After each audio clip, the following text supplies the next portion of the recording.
மாநகராட்சி 52வது வார்டு தமிழ்நாடு வீட்டுவசதி வாரியம் சௌரிபாளையம் ஹட்கோ அடுக்குமாடி குடியிருப்புகள் 528 அடுக்குமாடி குடியிருப்புகள் மிகவும் பழுதடைந்த நிலையில் உள்ளது.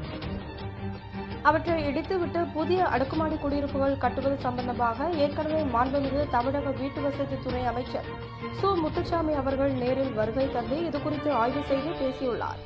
இதுகுறித்து மாண்புமிகு தமிழக மின்சாரம் மதுவிலக்கு மற்றும் ஆயத்தீர்வைத்துறை அமைச்சர் வி. செந்தில் பாலாஜி அவர்களிடமும் சௌரிபாளையம் அடுக்குமாடி உரிமையாளர்கள் மற்றும் குடியிருப்போர் சங்க நிர்வாகிகள் கோரிக்கை வைத்துள்ளனர்.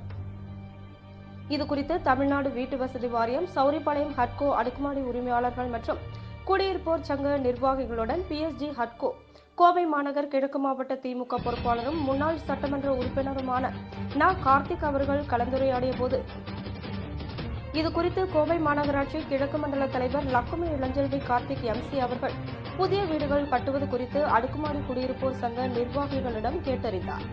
உடன் கீழமேடு பகுதி கழகம் 1 பொறுப்பாளர் வே. பாலசுப்ரமணியம், வட்டக்கழக பொறுப்பாளர் தகடூர் செல்வம், ஹட்கோ நிர்வாகிகள் ராஜாராம், கண்ணதாசன், சந்திரன், மாணிக்கம், சம்பத்குமார், ஸ்ரீதர், பாண்டியன், செந்தில்நாதன், மயில்வாகனம், சண்முகானந்தம், ராஜ்குமார், சிவகுமார், வேணுகோபால் மற்றும் கழக நிர்வாகிகள் பங்கேற்றனர்.